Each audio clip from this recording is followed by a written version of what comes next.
प्यारे साथियों नमस्कार। मैं विपिन एक बार फिर से आप सभी का स्वागत करता हूं और उम्मीद करता हूं आप सभी बहुत अच्छे होंगे। तो प्यारे दोस्तों, आप सभी का स्वागत है, आप सभी का वेलकम है। तो एक बार सभी प्यारे साथी, सभी प्यारे दोस्त क्लास से जुड़ जाइए और मैं लेकर आप सभी लोगों के लिए एक वोकेबलरी की शानदार क्लास प्यारे दोस्तों उपस्थित हूँ। तो हम यहाँ पर मेंशन कर देते हैं, लिख देते हैं। तो सभी प्यारे साथी एक बार जल्दी से क्लास से जुड़ जाइए। तो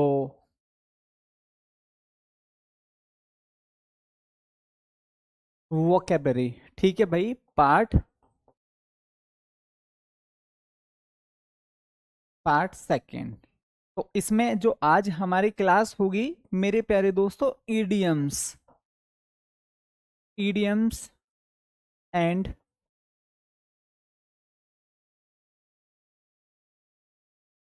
ईडियम्स और फ्रेजेस आज हम पढ़ने वाले हैं, राइट। तो सभी प्यारे साथी, सभी प्यारे दोस्त क्लास से जुड़ जाइए। So Javed Ahmed, good afternoon sir. हाँ भाई। द सुभाष, गुड आफ्टरनून सर। हाँ भाई प्रभास। हाँ भाई, सभी लोग जल्दी से कमेंट करेंगे। हाँ भाई कासिफ और देन जय हिंद सर। बाकी लोग भी एक बार जल्दी से फटाफट क्लास से जुड़ जाएंगे। और जैसा कि आप सभी लोग जानते हैं कि भाई कल हम लोगों ने ईडियम्स और फ्रेजेस की एक क्लास पढ़ी थी।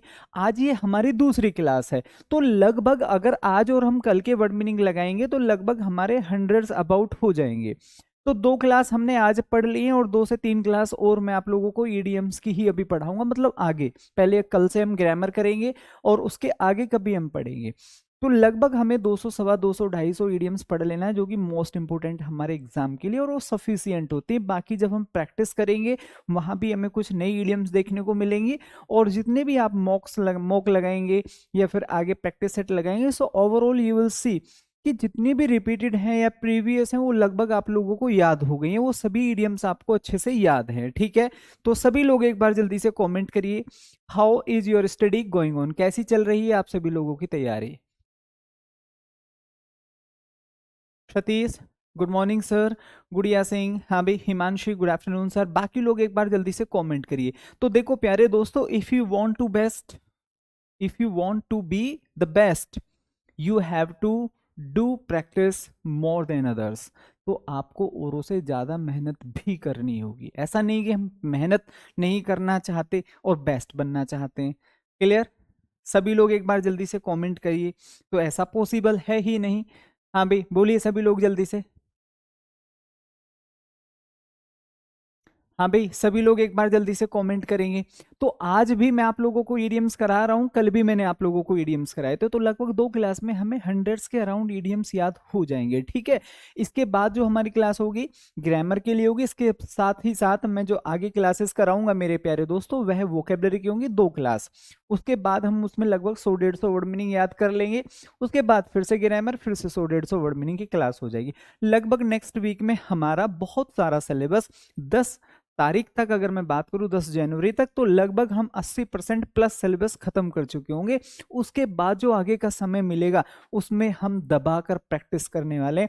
तो 10 जनवरी तक ये मान लीजिएगा कि लगभग हमारा 80-85% सिलेबस हमारा निबट जाएगा, ठीक है। सो मेहनत करिए, आगे बढ़िए। तो चलिए शुरू करते हैं। देखो क्वेश्चन वो ही कर पाएगा, मैं आपको क्लियर बता रहा हूं। ओनली वो व्यक्ति ही, वो स्टूडेंट ही क्वेश्चन सॉल्व कर पाएगा जिसने थ्योरी को बहुत डिटेल में पढ़ा है। क्योंकि जो डायरेक्ट एमसीक्यू पर कूद रहा है ना, समझो उसका जो ज्ञान है वो अधूरा है। वो कभी भी साथ छोड़ सकता, हो सकता है कि पढ़ा हुआ एमसीक्यू आ गया तो कर दिया। लेकिन जिसने थ्योरी को पढ़ा है, कितने भी एमसीक्यूज आ जाए, कितना भी घूम ले, लेकिन उससे बाहर नहीं जाएगा। मतलब सब कुछ उसके अंडर कंट्रोल रहेगा, ठीक है। चलिए तो शुरू करते हैं। तो एक बार सभी लोग जल्दी से कमेंट सेक्शन में टाइप करिए जय हिंद और अपनी फेवरेट पोस्ट का नाम लिखिए और याद करिए कि आप क्यों पढ़ रहे हैं, ठीक है। टाइप करते हुए अपने आप को बताइए कि मेरे को यहाँ जाना है और मेरे को कितनी भी मेहनत करनी पड़े, अपने आप से बात करिए, आई एम रेडी, ठीक है।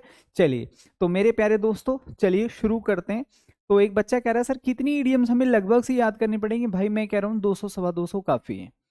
100 अराउंड यहाँ से याद हो जाएंगे, 100 अराउंड और कर लेंगे, ठीक है। चलो सर जी, कल के सारे इडियम्स फ्रेजेस फिंगर टिप्स पर हैं। अमन मेरे भाई, ये जो तैयारी है ना, यही हमें जीत की ओर लेकर चलती है। कुछ ऐसे बच्चे जो ये कह रहे हैं सर मेरे तो याद नहीं हुए, तो भाई समझो आप कहीं ना कहीं पीछे भाग रहे हैं। जो लोग ये कह रहे हैं कि मैंने सारे क्रैम कर लिए, याद कर लिए, वो बहुत आगे दौड़ रहे हैं। ठीक है, चलो तो ध्यान से समझेंगे, पहले इनको याद करते हैं, फिर मैं इनकी प्रैक्टिस कराऊंगा और आपसे आज आप लोगों को, ठीक है, कुछ क्वेश्चंस देकर आपसे पूछूंगा कि भाई जल्दी से इनके फटाफट आंसर बताइए और उनको याद करिए। तो आज मैं ये पहले, ठीक है, 30 पढ़ा दूं और उसके बाद मैं आप लोगों से 10 इडियम्स फ्रेजेस के आंसर पूछूंगा। ठीक है, तो तैयार हैं सभी लोग, जल्दी से बताइए, रेडी हैं सर? सो यहाँ पर लिखा हुआ है बर्न वंस फिंगर। बर्न मिस जलाना होता है, वंस फिंगर मतलब स्वयं की उंगलियां। ठीक है, ये हम यहाँ पर कह रहे हैं। तो इसका मतलब जब हमने स्वयं की उंगलियां जला लिया तो हमने खुद को क्या कर लिया, to get into trouble. Hindi में बोलेंगे, दोनों का हिंदी में अर्थ होगा मुसीबत में पड़ना या फंसना, कुछ भी हो सकता है। ये आपको हमेशा याद रखना, ये आपको हमेशा क्वेश्चन में देखने को मिलेगा, ये हमेशा आपको क्वेश्चन में देखने को मिलेगा और ये आपको हमेशा आंसर में देखने को मिलेगा, ये आप हमेशा याद रखना। ठीक है, चलिए, बहुत बच्चे कह रहे हैं सर मेरे को याद है, मैं देखता हूं किस किस को याद है, मैं भी क्वेश्चंस दूंगा। ठीक है, 5 कल वालों में से दूंगा और 10 आज वालों में से, 15 मैं आपसे पूछने वाला हूं। ब्राउन स्टडी, आप यूं समझ लिए, एक तो होता है सर स्टडी, मैं इसको हटा देता हूं, एक तो होता है स्टडी, स्टडी का मतलब होता है सर पढ़ाई। ठीक है, अगर मैं खाली स्टडी आपसे पूछता हूं तो पढ़ाई होता है, लेकिन अगर मैं यहाँ पर ब्राउन स्टडी लगा दूं तो आपको सर ऐसी तो कोई स्टडी हमने सुनी नहीं, brown study, green study, black study, ऐसा तो कुछ सुना ही नहीं। तो ब्राउन स्टडी से याद रखना, इसका मतलब होता है कि हम दिन में सपने देख रहे हैं, दिन में सपने देखना। ठीक है, तो हम यहाँ पर क्या बोलेंगे, रेवरी या फिर डे ड्रीम, मतलब झूठे सपने, झूठे सपने। जो लोग हमारी क्लास में मेहनत करने के लिए तैयार नहीं है, वर्ड मीनिंग याद करने के लिए तैयार नहीं है और यहाँ पर लिख रहे हैं मैं सीआरपीएफ में जाऊंगा, मैं बीएसएफ में जाऊंगा, तो भाई वो किस चीज में, वो यहाँ इस स्थिति में, ये ईडियम्स उनके ऊपर, वो कैसी पढ़ाई कर रहे हैं, ब्राउन स्टडी, मतलब पढ़ रहे हैं लेकिन मेहनत नहीं कर रहे हैं, चीजों को याद नहीं करें, पढ़ रहे हैं लेकिन। ठीक है, तो उनकी पढ़ाई कैसी, ब्राउन स्टडी। याद हो गए? चलिए, बैंक ऑन, इसका मतलब क्या होता है, डिपेंड ऑन या फिर काउंट ऑन। कितना सिंपल है याद करना, निर्भर, निर्भर होना। क्लियर? हम अपना जो कमाया हुआ धन है, कमाया हुआ पैसा है, हम जाकर बैंक में डिपॉजिट कर देते हैं और हमें ये, हम काउंटिंग करते रहते हैं कि भाई चलिए मेरे पास अब 4 लाख इकट्ठे हो गए हैं, 6 लाख इकट्ठे हो गए, 10 लाख इकट्ठे हो गए। अब जो हमारा सारा पैसा, हम निर्भर है बैंक के ऊपर कि भाई जो हमारी सारी पूंजी है वो बैंक संभाल कर बैठा है। तो बैंक समझते ही, ठीक है, बैंक समझते ही तुरंत दिमाग में आ जाना कि भाई बैंकों के ऊपर हम निर्भर हैं क्योंकि हमारा सारा पैसा उनके पास है। सो सीधा सीधा ईडियम्स याद आएगा, बैंक ऑन मींस निर्भर होना। 3 ईडियम्स इजीली याद हो गए। पूछूंगा मैं इन्हीं में से, ब्लेज द ट्रेल, इसका मतलब होता है टू स्टार्ट ए मूवमेंट। बहुत इंपॉर्टेंट लिख लेना भाई इसको, ये हर एग्जाम में 10-10, 15-15 बार आया है, हर एग्जाम में, चाहे वो डिफेंस के हैं, टीचिंग के हैं या फिर मेरे प्यारे भाई एसएससी वाले हैं। तो इसका मतलब होता है आंदोलन, कोई आंदोलन शुरू करना, कोई आंदोलन, कोई आंदोलन शुरू करना। सभी लोग जल्दी से बताइए। तो चौथा इडियम हमने याद किया, ब्लेज अ ट्रेल, मतलब कोई भी आंदोलन शुरू करना। ब्लेज का मतलब होती है ज्वाला। ठीक है, जैसे आपने ओलंपिक में देखा होगा एक मशाल जो होती है उसको हम लेकर चलते हैं। ब्लेज द ट्रेल का मतलब होता है सर कोई भी आंदोलन शुरू करना, कोई भी मूवमेंट। जैसे कि आपने इतिहास में पढ़े होंगे, ठीक है, कि भारत छोड़ो आंदोलन, तो किसी एक व्यक्ति ने उनको शुरू किया, फिर उनके पीछे बहुत सारे लोग हो लिए। ठीक है, उसी को मीडियम्स में बोलते हैं ब्लेज द ट्रेल।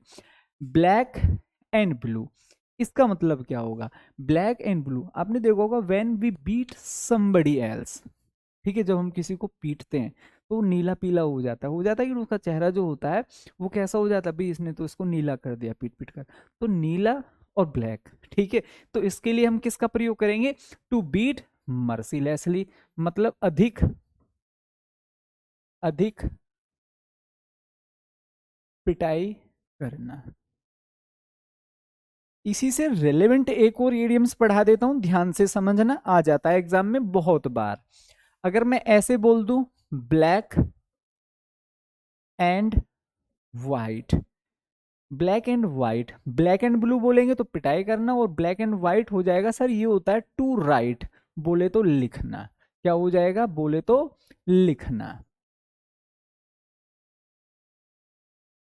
उम्मीद है जब आप ब्लैक बोर्ड को देखते हैं तो पहले क्या होता था, जो बोर्ड होते थे वो ब्लैक कलर के होते थे और व्हाइट चौक से उनके ऊपर लिखा जाता था। तो इस चीज से हम समझ सकते हैं कि भाई हम लिखने की बात कर रहे हैं। और ब्लैक एंड ब्लू अगर हम कर दे, जैसे किसी के, ठीक है, यहाँ पर आपने जो 2-4 पंच जमा दिए तो आप देखेंगे उसका जो चेहरा वो नीला हो गया है। तो ब्लैक एंड ब्लू मतलब पिटाई करना। चलिए याद हो गए दोनों। बीट अबाउट द बुश बहुत इंपॉर्टेंट है। मैं तो ये कहूंगा जितने अभी तक मैंने ईडियम्स पढ़ाए हैं उसमें सबसे ज्यादा इंपॉर्टेंट ये है मेरे प्यारे दोस्त।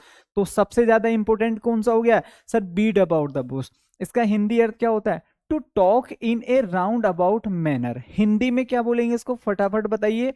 घुमा फिरा कर बात करना। घुमा फिरा कर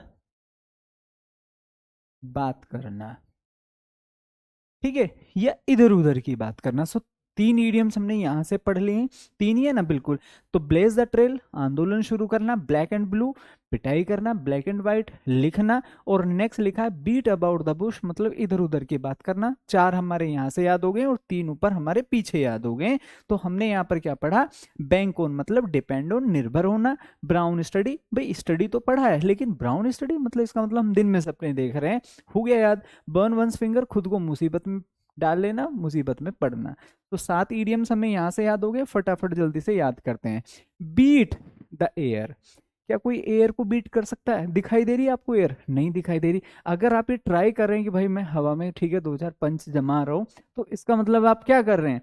इसका मतलब मेरे भाई you are just wasting your time.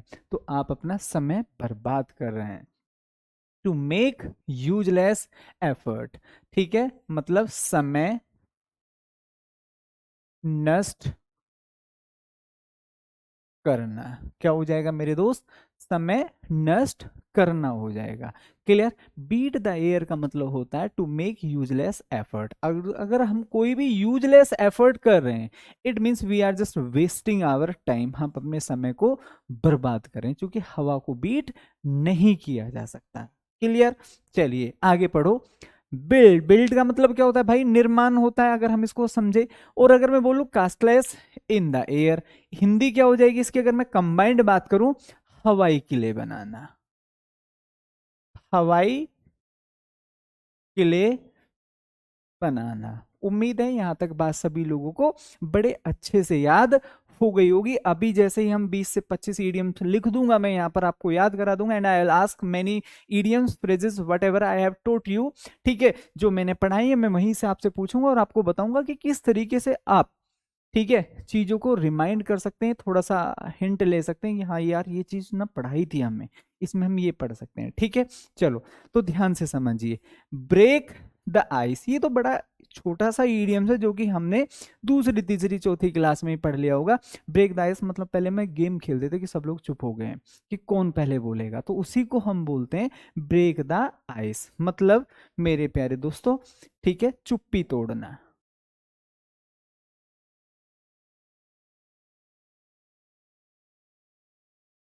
चुप्पी तोड़ना। तो यहां पर लिखा हुआ है टू स्पीक फर्स्ट, बस इतना ही आ जाता है। तो हमने यहां से कितने पढ़ लिए? 3 पढ़ लिए। ब्रेक द आइस मतलब चुप्पी तोड़ना, दूसरा मेरे भाई beat the air useless effort, और बिल्ड कास्टलेस। बिल्ड का मतलब निर्माण होता है, लेकिन कैसा? एयर में निर्माण कर रहे हैं।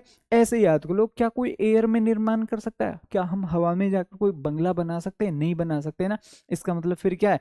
ये झूठे सपने, हवाई किले बना रहे हैं हम। ठीक है, मतलब हवाई किले बनाना, और ये सीधा सीधा आपको हिंट दे देगा निर्माण, और यहाँ पर क्या हो जाएगा? एयर। फटाफट क्लियर है यहाँ तक? बढ़िए आगे नेक्स्ट। बोलो भाई जल्दी से सभी लोग, सभी साथी जल्दी से कमेंट करिए।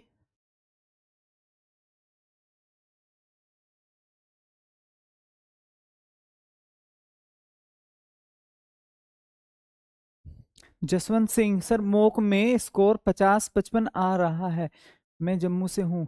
भाई इसके लिए ना आपको एक बार जो मेडिकल और हमारी मेरिट लिस्ट से संबंधित वीडियो वो आपको विजिट करनी पड़ेगी। नोटिफिकेशन एक बार ध्यान से पढ़िए डेफिनेटली, ठीक है, सारी चीजें अच्छी होंगी, मेहनत करो। कहीं से भी हो, ठीक है, कहीं से भी हो दुनिया के, आप मतलब भारत के किसी भी कोने से हो आप, ठीक है, अगर आप मेहनत कर रहे हैं और बहुत अच्छी मेहनत कर रहे हैं, definitely you will be selected. ठीक है, दिस टाइम नेक्स्ट ईयर वर्दी पर ध्यान रखिए। Bring to book. If I talk about bring to book, इसका मतलब क्या होता है? दंड देना। क्या होता है? To punish someone. तो हम यहाँ पर क्या बोलेंगे? To punish, to call to account. ये रहने दीजिएगा, केवल एग्जाम में यही बन जाता है, किसी को दंड देना, दंड देना। उम्मीद है। ब्रिंग टू बुक मतलब कि हम किसी को अगर सजा सुना रहे तो वो एक नियम अनुसार सुना रहे, जैसे जज किसी को सजा सुनाते हैं कि भाई तेरे को 6 महीने की सजा, लेकिन ऐसे ही नहीं बोल देते वो 6 महीने या फिर 6 साल या फिर 10 साल, नहीं। उनका एक ठीक है ना प्रोसीजर होता है कि भाई आपने ये जुर्म किया और इस नियम के अनुसार आपको इतनी इस जुर्म के लिए सजा लिखी गई है, ठीक है, मिनिमम और मैक्सिमम, तो उसी के अनुसार दंड दिया जाता है। तो बुक और दंड आप सीधा सीधा याद कर सकते हैं। ब्रीथ श्वास लेना होता है और वंस लास्ट, ठीक है, किसी ने अपनी आखिरी श्वास ली है। ब्रीथ में श्वास लेना, जिसको हम हिंदी में सांस लेना बोल देते हैं, ठीक है, और लास्ट ब्रीथ लिए। हो रहा है कि नहीं? इजीली याद। इसका मतलब होता है सर मरना। क्या होता है मेरे दोस्त? मर जाना या फिर मरना। Next, back stair influence. आप देखते होंगे बहुत बार ना, ठीक है, आपके आसपास कोई ऐसा व्यक्ति जॉब पर लग गया है, ठीक है, जो पढ़ाई नहीं करता था लेकिन उसका मेरिट में नाम आ गया। अब आपने पूछा भाई हाउ, कैसे? उसने कहा भाई मैंने तो इतने पैसे दे दिए थे किसी को और मेरा ठीक है काम हो गया। चलिए पैसे भी नहीं मानते, मैंने कहा भाई किसी के जो फूफा जी हैं या फिर मामा जी, पता चला वो बहुत अच्छी पोस्ट पर हैं या फिर कोई मिनिस्टर हैं, और पता चला उसका नंबर आ गया। तो कहने का मतलब आपने देखा होगा कि भाई इसके पास सोर्स है। In Hindi we use this kind of word कि भाई इसके पास बहुत बड़ी सोर्स है। सोर्स मतलब कोई ऊपर बैठा हुआ है जो इसकी पैरवी कर रहा है। तो इसका मतलब क्या होता है? अनफेयर मींस मतलब अनुचित रूप से। क्या बोलेंगे भाई? अनुचित रूप से, अनुचित रूप से। अगर किसी को कोई भी, ठीक है, जिसके लिए वो डिजर्व नहीं करता चीज मिल जाती, तो इसका मतलब समझ लो फिर उसको वो कैसे मिली होगी? वह उसको हमेशा अनुचित रूप से मिली होगी। तो हम यहाँ पर क्या बोलेंगे?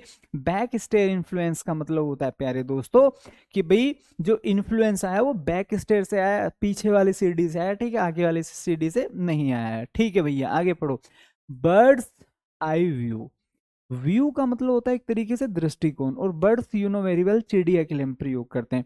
तो बर्ड्स, ठीक है सर, 10 नंबर वाला, ठीक है भाई, आशीष सभी समझाते हैं। तो अगर मैं बात करूं, बर्ड्स आई व्यू का मतलब होता है बस ऐसे ही, जैसे whenever we go through newspaper, तो क्या हम एक एक शब्द को डिटेल में पढ़ते हैं पूरा अखबार? नहीं पढ़ते। ओनली वी गो थ्रू, ठीक है, बर्ड्स आई व्यू पैटर्न पर, मतलब हम मोटा मोटा कुछ देख लेते हैं, जो हमारे काम का होता है उसको पढ़ लेते हैं, जो काम का नहीं होता उसको छोड़ देते हैं। Getting my point? तो इसका मतलब होता है सर, ठीक है, सरसरी आंखों से देखना, ठीक है, या हम बोल सकते हैं इम्पोर्टेंट, इम्पोर्टेंट टॉपिक्स को देखना। मतलब आप कुछ भी पढ़ रहे हैं, आपको लग रहा है भाई ये कोई काम का ही नहीं है, ये वाला पेज तो काम का ही नहीं है, तो आपने वो छोड़ दिया। जो जो मेन मेन पार्ट है, ठीक है, आप उनको पढ़ रहे हैं, उनको अंडरलाइन कर कर, ठीक है, आगे बढ़ रहे हैं। क्लियर? सर मैं जम्मू से इंग्लिश में मेरे भाई देखो, मेहनत करोगे तो डेफिनेटली आपके मार्क्स बढ़ जाएंगे। जितना पढ़ा रहा हूँ मैं ये लिख कर दे सकता हूँ, इससे बाहर नहीं जाएगा कुछ भी, आएगा सब यहीं से जितना भी पढ़ाया जा रहा है, ठीक है।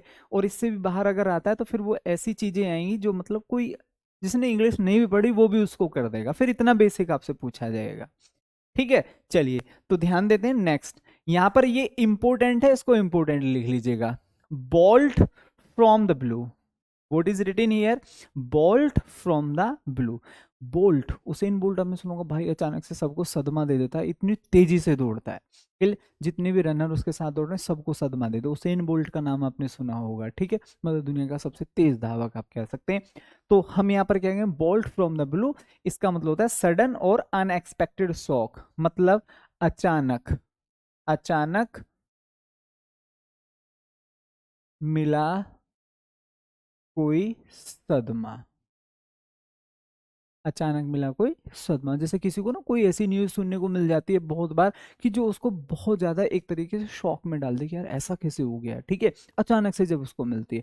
तो हम यहाँ पर देखेंगे बोल्ट फ्रॉम द ब्लू, मतलब अचानक हुई कोई दुर्घटना या फिर घटना। तो बोल्ट से याद रखेंगे कि सर बोल्ट से संबंधित आपने एक इडियम्स पढ़ाया था कि अचानक मिला कोई सदमा। बस सिंपल है, इस तरीके से चीजों को याद कर सकते हैं। बर्न्स वंस बोट, हम यहां से एक नाव लेकर चले, ध्यान से समझना, हम यहां से एक नाव लेकर चले, ये हमारी एक नाव है, ठीक है भाई, और ये यहाँ पर क्या है, ये जल है, इस तरीके से, क्लियर, ये जल है, ठीक है, और हम ऐसे चल रहे हैं। हम यहाँ पर आए और इस समय हमारी नाव क्या आ गई है मेरे भाई, यहाँ पर आ गई है, ठीक है। अब जैसे ही हम आए हमें लगा यार अब हमें जरूरत नहीं है इस नाव की, क्लियर, हम केवल इधर की तरफ को गए थे, हमें वापस भी आना है, ठीक है, ऐसे हमने यहाँ जाकर इसको जला दिया, ठीक है, हमने इसको जला दिया। अब हमें उल्टा आना है, वापिस आना है घर पर, तो हम कैसे आएंगे, इसका मतलब जो आने का अवसर था वो हमने गवा दिया। हम नाव पर ही बैठकर उल्टे आ सकते थे लेकिन वो हमने गवा दिया। तो ऐसी कंडीशन में मेरे भाई हम यहाँ पर क्या बोलेंगे, बर्न का मतलब जलाना और वंस बोट मतलब एक अवसर गवाना। तो इस तरीके से चीजों को आप समझ सकते हैं कि बोट और बोल्ट चीजें याद रह जाती है। बोल्ट मतलब सर उसेन बोल्ट का नाम है जो दुनिया में सबसे तेज दौड़ता है, इस तरीके से चीजों को याद करेंगे। और बोट मतलब सर हमने अपने अवसर को गवा दिया। तो इन हिंदी हम यहाँ पर क्या कह सकते हैं, अवसर गवा देना। मैं आप लोगों को एक सलाह और देना चाहूंगा कि whatever you can do to clear this exam just do that. क्योंकि आप आजकल देख रहे होंगे कि हर आए दिन, ठीक है, एसएससी एग्जाम्स में बदलाव कर रहा है, हर एग्जाम्स में बदलाव हो रहे हैं, तो चीज़ें पुराने पैटर्न पर चल रही हैं, ठीक है, बढ़िया है, उसी पैटर्न पर चल। लेकिन आप देख रहे हैं कि हर दिन, हर साल, ठीक है, एग्जाम में कुछ ना कुछ, ठीक है, बहुत बार धांधलेबाजी देखने को मिलती है, बहुत बार कुछ ना कुछ मतलब देखने को मिलता है। तो हो सके तो इसी बार जॉब ले लीजिए। कारण है आगे का कुछ नहीं पता, क्या पैटर्न बनाएंगे, कैसा चलेगा, कब आएगी वैकेंसी, मतलब हालांकि आती रहती हैं, ऐसा नहीं कि नहीं आई, लेकिन किस बदलाव के साथ आए हम उस बारे में श्योर नहीं है। सो आई मस्ट, ठीक है भाई, I am going to make you out that, और ये मेरी पर्सनल सलाह भी है कि भाई जितना हो सके, और हमारे पास तो एक सबसे बेस्ट ये है कि बहुत लिमिटेड समय में हमारा एग्जाम हो रहा है। नहीं पहले क्या होता था, आज फॉर्म निकले और आप 1.5 साल 2 साल पढ़ रहे हैं, बस पढ़ रहे हैं, फिर जाके कभी आपका एग्जाम हुआ, फिर और 4-5 महीने लगे, मतलब कई साल का प्रोसीजर था। यहाँ क्या है, विद इन 1 ईयर आप देखेंगे कि लगभग सा 1 ईयर में ही हमारा सारा काम कंप्लीट हो गया है। तो इसीलिए मैं आपसे कह रहा हूँ कि जस्ट डू योर बेस्ट, कि लिमिटेड समय में हमारा एग्जाम हो रहा है, और आगे भी मेरे प्यारे दोस्तों सारी चीजें सेट हैं कि भाई तभी होगा तभी होगा। तो अब हमें अपनी पूरी जान झोंक देनी चाहिए, क्लियर। चलिए, तो एक बच्चे ने 10वां वर्ड मीनिंग पूछा था कि सर 10वां वर्ड मीनिंग बता दीजिएगा उसका क्या है, तो मैं भी देख लेता हूँ। भाई इसका मतलब होता है ब्रिंग टू बुक, दंड देना। क्या लिखा हुआ है, दंड देना, या फिर हम क्या लिख सकते हैं, सजा देना, किसी को सजा देना, यही है इसका अर्थ, मतलब नियम के अनुसार किसी को सजा देना, ठीक है, ये इसका अर्थ था। तो चलिए अभी हम 15 ईडियम्स पर हैं। आप लोगों को लग रहा होगा हमने पता नहीं कितना पढ़ लिया भाई, छोटे छोटे से 15 वर्ड मीनिंग पढ़कर बैठे हैं बस, आप अभी कुछ ज्यादा हमने, ठीक है ना, काम नहीं किया है, क्लियर। तो मेरे कोई बुक की जरूरत नहीं है मेरे भाई, इतना मैं आप लोगों को प्रैक्टिस करा दूंगा, इतना डाटा लिखा दूंगा, ये सफिशियंट है। बाकी आप चाहे तो पढ़ सकते हैं, बुक लेने में कोई हर्जाना भी नहीं है, ठीक है। चलो, तो बर्न वंस फिंगर, अभी हमने 15 पढ़े हैं, जैसे ही मैं 20 आपको पढ़ा दूंगा, इन 20 में से ही 5 आपसे पूछने वाला हूं, और फिर आप सोचेंगे कि हमने क्या पढ़ा। तो आज हम जैसे ही 20 पढ़ लेंगे तो हमें पता होना चाहिए whatever we have read, हमने क्या पढ़ा, वो रिवीजन होगा, शॉर्ट रिवीजन।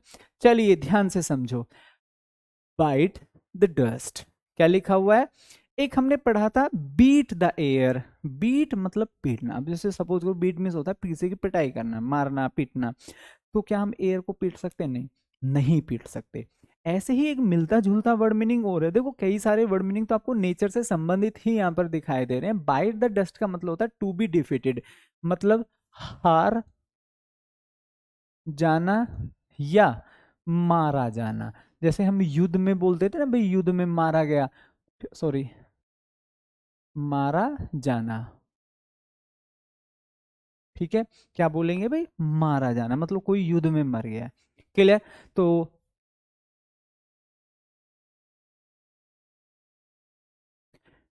ठीक है भाई, मोसाद राजपूत, मैं बोलता हूँ भाई ऐसा क्यों हो रहा है, ठीक है। तो ये प्रॉब्लम आज आपकी सॉल्व हो जाएगी, तो जो भी है, चलिए। तो राजपूत, ठीक है, ध्यान से समझिए।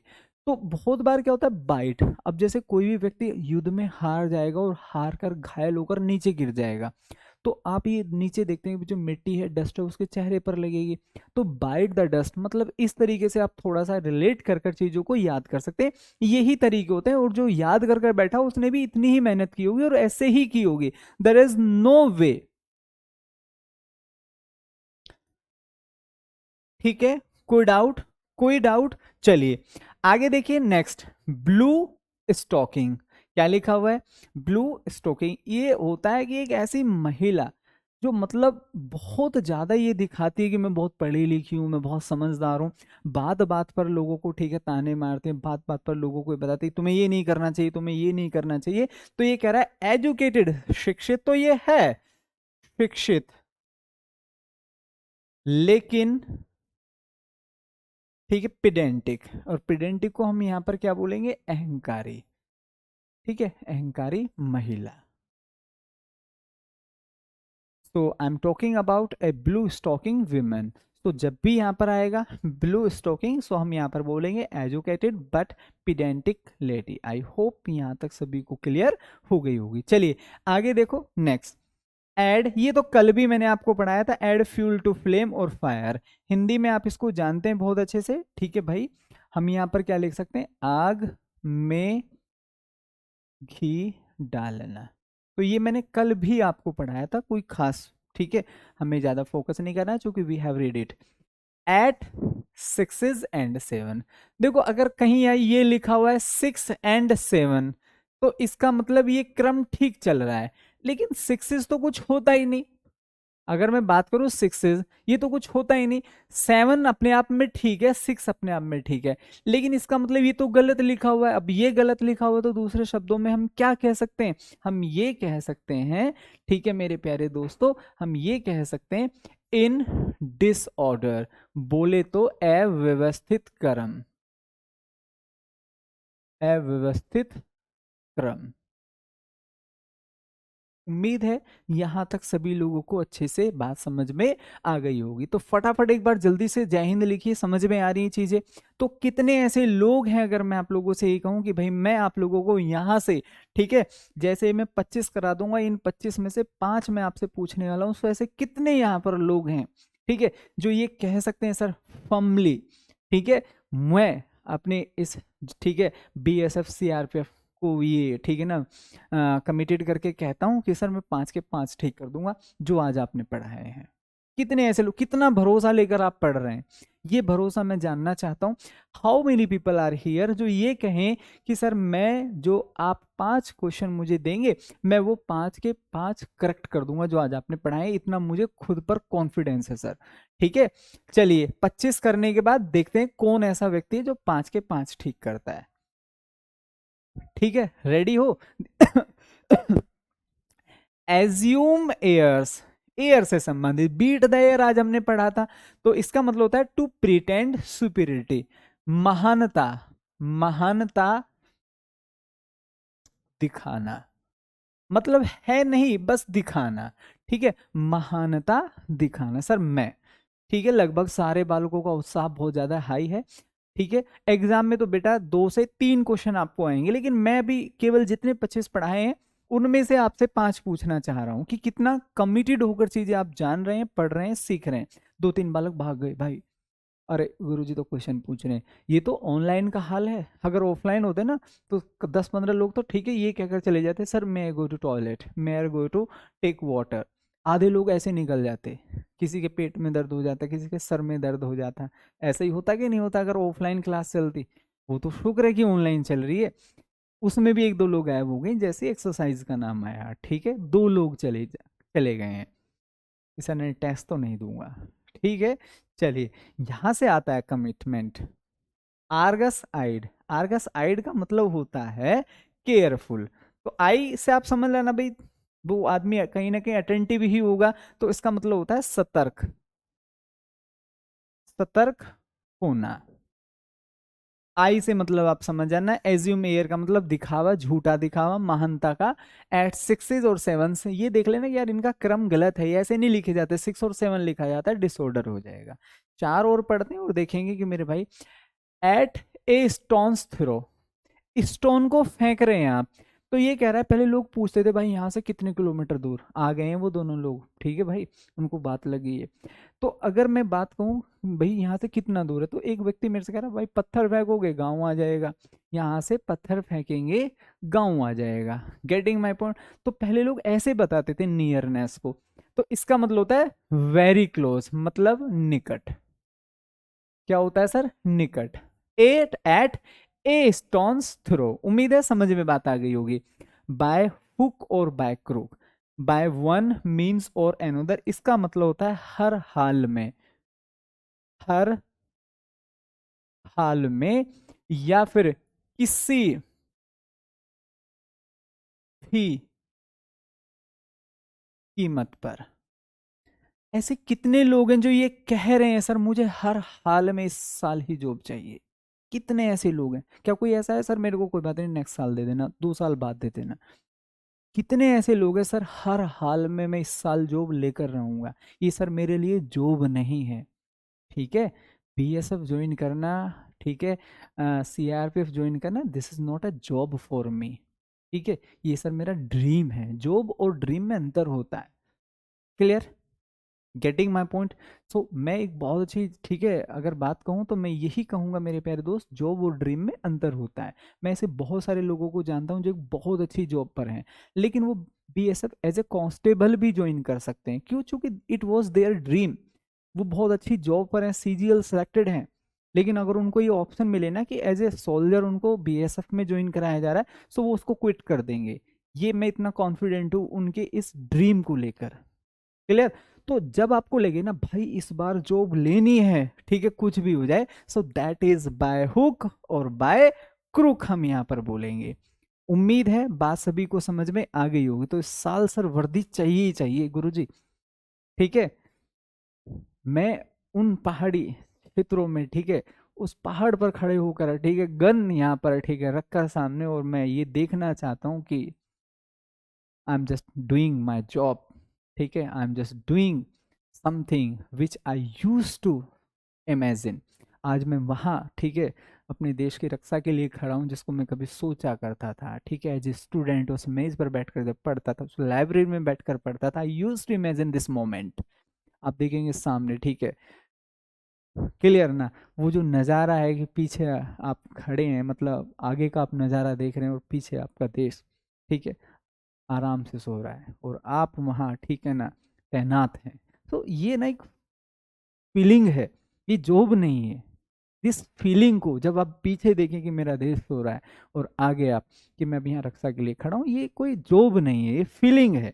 चलिए, बियर द बर्ंट ऑफ, इसका मतलब होता है परिणाम भुगतना, परिणाम झेलना।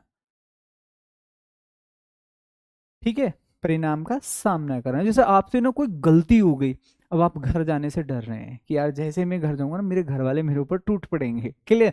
तो अब इसका मतलब होता है भाई अब परिणाम भुगतना पड़ेगा, परिणाम भुगतना, बियर द बर्ंट ऑफ। तो अभी हमने 24 कर लिए, तो मैं ये देखना चाहता हूं कि इन 24 में से ऐसे कितने बच्चे हैं, ठीक है, जो ये कह रहे हैं सर कि मैं 5 के 5 करेक्ट कर दूंगा। ठीक है, चलिए तो मैं देखता हूं। तो अभी मैं लिखता हूं यहाँ पर और फिर आगे हम देखेंगे ऐसे कितने लोग हैं जो सही आंसर कर पा रहे हैं। ठीक है भैया, चलिए तो मैं यहाँ पर लिखता हूं, देखते हैं ऐसे कितने लोग हैं जो अभी इसको बिल्कुल करेक्ट करेंगे हैं। चलिए मेरे भाई मैं लिखता हूं यहाँ पर, पहला ईडियम्स है। आंसर साथ के साथ करते रहना, मैं केवल क्वेश्चन लिखूंगा मेरे भाई, मैं केवल क्वेश्चन लिखूंगा, आंसर डजेंट मैटर कि आप हिंदी में लिख रहे हैं इंग्लिश में लिख रहे हैं, उससे कोई फर्क नहीं। आप चाहे तो हिंदी में भी लिख देना, ठीक है, इससे कोई फर्क नहीं आएगा, बस उसका उत्तर लिख देना आप। पहला क्वेश्चन होगा सर हमारा बैंक ऑन, मैं यहां पर लिख रहा हूं मेरे भाई बैंक ऑन। चलिए दूसरा, नेक्स्ट तीसरा, नंबर फोर्थ और नंबर 5। इन 25 में से मैं केवल आपसे 5 रिवाइज करा रहा हूं, ठीक है। Next, beat about the bush. Next,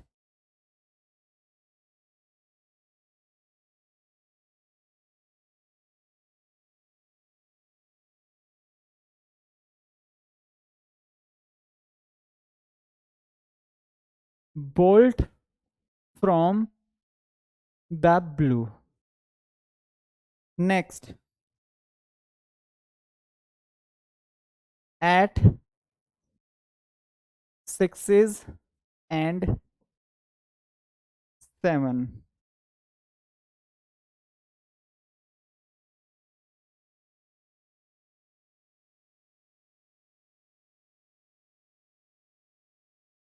next हो जाएगा सर, नेक्स्ट हम यहां पर लिख लेते हैं बीट द एयर।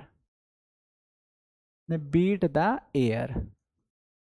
चलिए अब मैं देखता हूं how many people are here जो ये कह रहे हैं सर 5 के 5 करेक्ट, 5 के 5 करेक्ट करूंगा। और ये मैंने पढ़ाया है, कुछ भी मैं ऐसा नहीं पूछ रहा आपसे जो मैं कोई भी नई चीज आपसे पूछ रहा हूँ। आज हमने पढ़ा, और ऐसा नहीं है कि बहुत कुछ हमें याद करना है, बहुत सारी चीजें तो हम यहीं से याद कर लेंगे।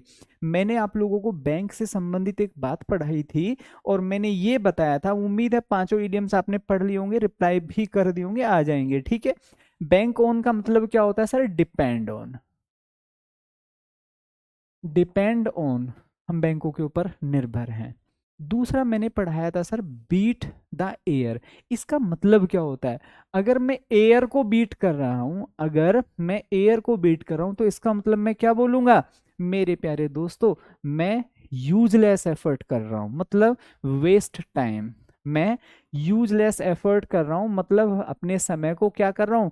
Waste time. Next, beat about the bush. मैंने ये ईडियम्स आपको पढ़ाया था कि भाई बहुत इंपॉर्टेंट करके लिख लेना, इधर उधर की बातें करना, ठीक है। तो हम यहां पर क्या लिख सकते हैं? Talk, talk round about matter, मतलब घुमा फिरा कर बात करना है। बोल्ट, हमने बोल्ट यार बहुत तेज दौड़ता है हर आदमी को, ठीक है ना, एक तरीके से सरप्राइज कर देता है, कोई इंसान इतना तेज कैसे दौड़ सकता है। तो हम यहां पर क्या बोलेंगे? सडन, ठीक है भाई, सडन शॉक। हम किसी को सडन शॉक कर रहे हैं एक तरीके से, ठीक है, कि भाई ऐसा कैसे हो गया है। सो ये क्या होता है? सडन। नेक्स्ट नंबर 5, 6 तो होता है और 7 होता है, जबकि यहाँ पर क्या लिखा हुआ है सर? 7 से लिखा, इतना तो ठीक है, 6 और 7 लिखा हुआ है, दैट इज एब्सोल्युटली राइट। लेकिन ये तो कहीं नहीं होता, इसका मतलब ये क्या है? डिसऑर्डर है। ये क्या है? डिसऑर्डर है, एक अव्यवस्थित क्रम। तो कितने ऐसे लोग हैं जो कंफर्म ये कह रहे हैं सर 5 के 5 मेरे ठीक आए हैं? जल्दी से थम्स अप करके मुझे बताइए कि सर मेरे 5 के 5 ठीक हैं। फटाफट जल्दी से कमेंट करिए मेरे प्यारे दोस्तों। How many people are here जो ये कह रहे हैं सर मेरे 5 के 5 वेस्ट ऑफ टाइम? बिल्कुल। हाँ भाई, I am waiting for your comment. How many people are here जो ये कहें कि सर मैंने 5 के 5 ठीक किए हैं। नहीं, हिंदी नहीं लिखनी, वो तो केवल यहाँ आपको सुविधा दी जा रही थी कि चाहे आप हिंदी में भी लिखकर बता सकते हैं। Sir all correct. Pal sir 3, ठीक है, कोई दिक्कत नहीं है। अगर हम 3 लेकर आ रहे हैं तो 5 भी आ सकते हैं, बस ये हौसला और उम्मीद होनी चाहिए, ठीक है भैया। चलिए बढ़ते हैं तो आगे नेक्स्ट इडियम्स। तो ये क्या है सर? बैल द कैट। हिंदी में क्या बोलेंगे? खतरा मोल लेना, खतरा मोल लेना। आपने बहुत बार सुना होगा, बिल्ली के गले में घंटी कौन बांधे? ठीक है, नहीं मैं कुछ नहीं, वो एक बच्चा कह रहा है सर मेरे 4 आए प्लीज कुछ भूलना मत, ठीक है, कुछ नहीं, मैं तो ये कह रहा हूँ भाई 2 भी आए हैं, लेकिन आपने प्रयास किया, ये बड़ी बात है। अगर हम 2 ला सकते हैं तो हम 3 भी ला सकते हैं, फिर 5 भी ला सकते हैं, मतलब एवरीथिंग इज पॉसिबल। ठीक है, चलिए पूजा सर 5 के 5 ठीक है। मोहसिन सर 4 ठीक हुए, कोई दिक्कत नहीं है दोस्त। ठीक है, आगे बढ़ते हैं नेक्स्ट। तो थोड़ा सा ज़्यादा से ज़्यादा पढ़ने की कोशिश करते हैं, क्योंकि अभी ईडियम्स की जो क्लास होगी वो नेक्स्ट वीक से भी नेक्स्ट वीक हमें देखने को मिलेगी, और तब तक ये सारे ईडियम्स आप लोगों को बहुत अच्छे से रट लेने हैं, बहुत अच्छे से पढ़ लेने हैं। जो नेक्स्ट क्लास लेकर आऊँगा उसमें मैं आप लोगों को 50 ईडियम्स की एक लिस्टिंग दूंगा, जिसमें ईडियम्स लिखे होंगे और उनके ऑप्शंस लिखे होंगे और आगे हिंदी अर्थ लिखे होंगे। वो मैं आप लोगों को ऐसे ही दे दूंगा, जो कि आप लोगों को डायरेक्ट पढ़ने, और इसमें से भी बहुत सारे उसमें इंक्लूड होंगे। ठीक है, चलिए। बिड डिफाइंस का मतलब होता है टू इग्नोर, हिंदी में बोले तो अनदेखा करना, अनदेखा करना, किसी को अवॉइड करना। हम यहाँ पर ये भी आंसर में आ सकता है, टू अवॉइड समवन, क्या हो सकता है, to avoid. Next, blow one's trumpet, blow का मतलब होता है सर बजाना, एक तरीके से क्या होता है, बजाना। ब्लो वंस ट्रम्पिट का अर्थ होता है अपनी तारीफ करना, स्वयं की तारीफ करना, स्वयं की प्रशंसा, स्वयं की प्रशंसा करना, मतलब अपने अपने, ठीक है, अपने मुंह कैसे बोलते हैं, अपने मियाँ मुट्ठू बोले, कैसे, जो भी एक कहावत है, ठीक है, कि भाई अपनी स्वयं की तारीफ करना, टू प्रेज वन सेल्फ। तो यहाँ पर इसको याद रखना, ब्लो, ब्लो मीन्स बजाना, और ट्रम्पिट मतलब स्वयं की तारीफ करना। आगे बढ़िए, ये नेक्स्ट ईडियम्स है। ये आज हमने पढ़ लिया, ए बर्ड्स आई व्यू, सरसरी आंखों से देखना, तो a general view from above, ठीक है, मतलब ऐसी कोई भी चीज को, जैसे हमें कुछ भी दिखाई दे रहा है, बस ऐसे ही नॉर्मली उसको देख लेना, ठीक है, इसी को बोलते हैं। आगे बढ़िए next, blessing in disguise, blessing in disguise, तो इसका हिंदी अर्थ क्या होगा, ब्लेसिंग इन डिसगाइज का मतलब होता है N apparent misfortune that eventually has good results। कहने का मतलब ये ऐसे समझिए, आज आप मेहनत कर रहे हैं, हो सकता है आप सुबह से बैठ के शाम तक पढ़ रहे हैं, और आपका पड़ोसी ठीक है इस समय मस्त और खेल रहा है, और हो सकता है ठीक है बहुत दूर घूम के भी आ रहा है और अच्छी अच्छी वीडियो अपलोड कर रहा है। Getting my point. हो सकता है कि वो 10 साल में 5 साल में केवल एक बार वहां गया हो, लेकिन यदि आप सक्सेसफुल हो जाते हैं, then you have an opportunity to go there whenever you want. Getting, so ये केवल क्या होता है, कुछ समय की जो मेहनत होती है, हमें लगता है यार this is painful, but at the end of your struggle, ये क्या होता है, एक आपके लिए ब्लेसिंग होता है कि भाई हमने कुछ महीने मेहनत की, लेकिन जो हमारा आगे का फ्यूचर है, हमारे साथ जुड़े हुए लोगों का फ्यूचर है, वो मेरे प्यारे दोस्तों ब्राइट हो गया है।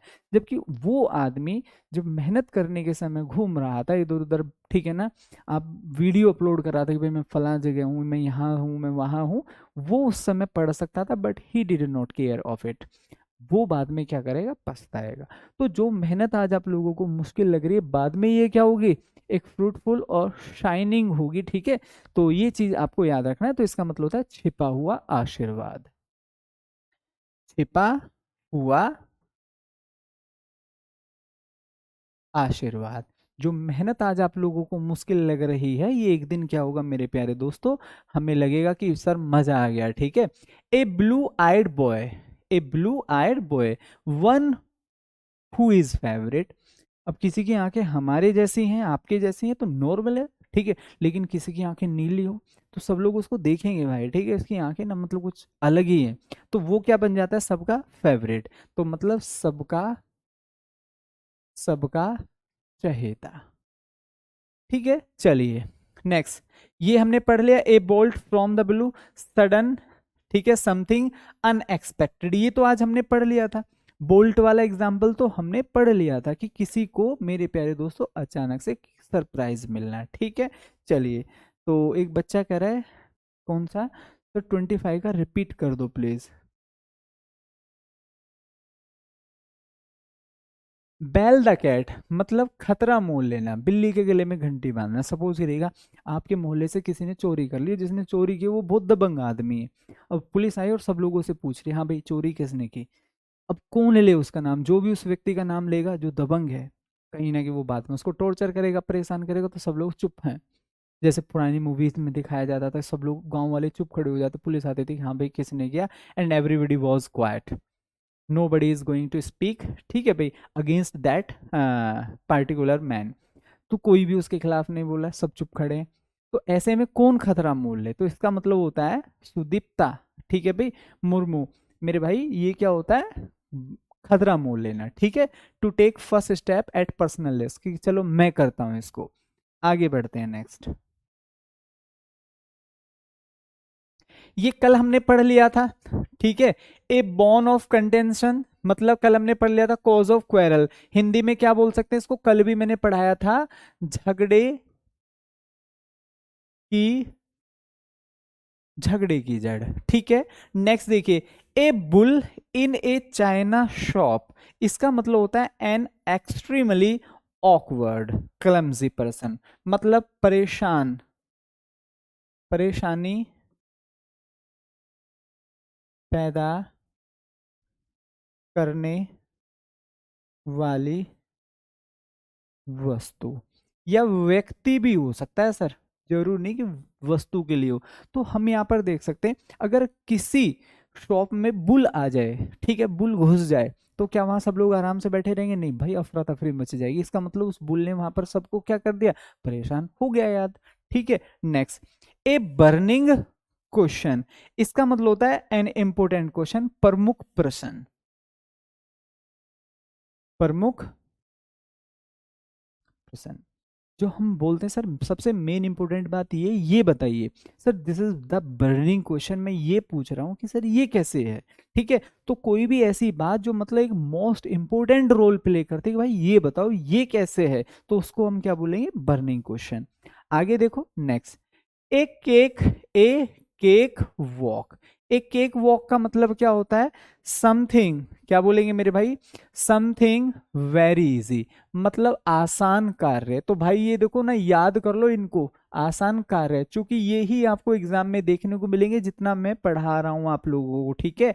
इनको हो सकता है कि आज आपको लग रहा है मुश्किल काम है, ठीक है, मैं नहीं करूंगा, ये करूंगा, वो करूंगा, जो भी आप सोच रहे हैं, लेकिन this is my personal suggestion और रिक्वेस्ट कि इनको याद कर लेना। सो आई ट्राई माय बेस्ट कि मैं आपको ज़्यादा से ज़्यादा, ठीक है भाई, डिलीवर करके जाऊं, क्योंकि हो सकता है कि हमने जितना पढ़ा और हमने जो लास्ट में पढ़ा ये यही हमारे एग्जाम में रखा हुआ है। सो हर चीज़ अनसर्टेन है यहाँ पर, ठीक है। हो सकता है कि मेरे प्यारे दोस्तों जो मैं आखिरी के 2 मिनट में पढ़ा कर गया वो एग्जाम में रखा हुआ, तो ये भी तो हो सकता है, और हमने उसको केयरफुली नहीं पढ़ा, हमने स्टार्टिंग के 50 मिनट पढ़ा, वहां से एक क्वेश्चन नहीं आया, लास्ट की जो 2 मिनट की क्लास थी वहां से सारे क्वेश्चन फंस गए, तो कुछ भी हो सकता है। तो every second in of every class है, वो मैथ्स की है, रीजनिंग की है, जीएस की, इंपॉर्टेंट है। ए कैरेट एंड स्टिक अप्रोच, या जरूरी नहीं कि यहाँ पर अप्रोच आए मेरे भाई, पॉलिसी भी आ सकता है, क्या आ सकता है, पॉलिसी, या बहुत बार पॉलिसी भी रखा होता है। एक कैरेट एंड स्टिक पॉलिसी, इसका मतलब होता है रिवार्ड और पनिशमेंट, ठीक है, दंड और इनाम की नीति। आपने देखा होगा बहुत बार ना, कोई व्यक्ति किसी को पीट देता है, किसी के साथ गलत कर देता है और फिर उसको हट जाना देता है, तो इसी को हम क्या बोलते हैं, कैरेट एंड स्टिक पॉलिसी, कि पहले तो आपने उसको सताया, परेशान किया, और उसके बाद उसको कुछ पैसे देकर शांत करा दिया। ए चेंज ऑफ हार्ट, इसका मतलब होता है ए चेंज इन वंस ओपिनियन, मतलब अपनी राय बदलना, राय, या फिर हम यहाँ पर क्या कह सकते हैं, मत बदलना। ये तो सीधे सीधे कोई भी पढ़ लेगा भाई, इनको तो याद करने की जरूरत भी नहीं है। ए चेंज ऑफ हार्ट मतलब हमारा मन पलट गया, चलिए यार अब गलत नहीं करेंगे, सही करेंगे, या अब आज के बाद सही बंद और गलत करेंगे, तो इसको क्या बोलते हैं, change of heart.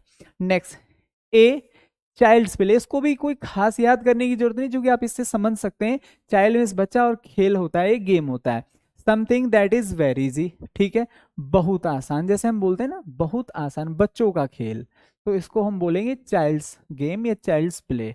Next, a chip of the old block, ठीक है, इसका मतलब होता है reminds them of one's father, ठीक है, समथिंग सिमिलर, एग्जाम में जो आपको रखा मिलेगा मेरे भाई, ये रखा मिलेगा, समथिंग सिमिलर, आपने सुना होगा ये सब एक ही है, आपने देखा होगा जितने पॉलिटिशियन होते हैं उनके लिए आम लोग यूज करते हैं कि भाई ये सब पार्टी एक जैसी है, सब लोग एक जैसे हैं, क्लियर। तो हम यहाँ पर क्या बोलेंगे, ये सब लोग एक जैसे हैं, तो इसका मतलब होता है सब एक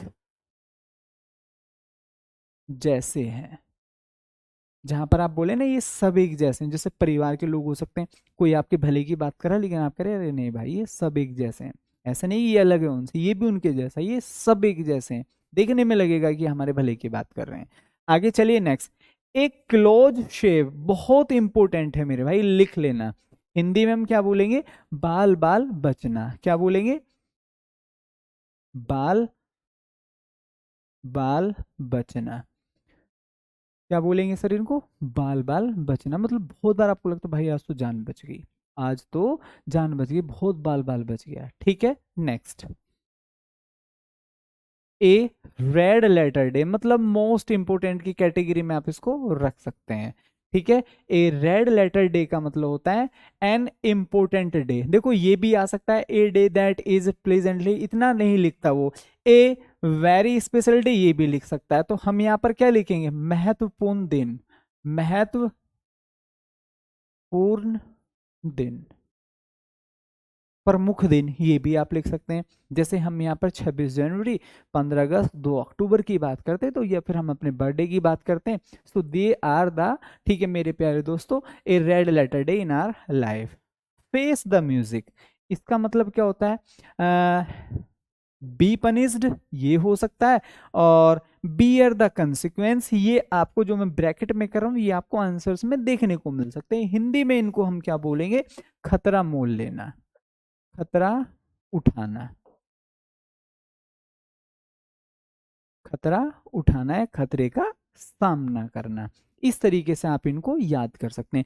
तो जो नेक्स्ट हमारी क्लास होगी मेरे प्यारे दोस्तों, उसमें मैं आप सभी लोगों को एक लिस्टिंग दे दूंगा जिसमें हम 50 से 60 वर्ड में इडियम्स फ्रेजेस तरीके से लिख लेंगे, कुछ मैं आपको पढ़ा दूंगा, इतने ही इडियम्स आप याद कर लेना। मुझे उम्मीद है कि जितना अभी तक मैंने आप लोगों को पढ़ाया लगभग सा आपको याद है, ठीक है। अगर आप थोड़ा सा और रिवीजन करेंगे तो definitely you can do better here, आप यहाँ बहुत अच्छा परफॉर्म कर सकते हैं, ठीक है। इसके बाद जो कल हमारा टॉपिक होगा दैट विल बी, ठीक है, एडजेक्टिव या फिर कुछ और हम देखते हैं, ठीक है, जो हम पढ़ने वाले हैं। तो मिलते हैं फिर कल, तब तक के लिए bye bye, see you tomorrow, जय हिंद।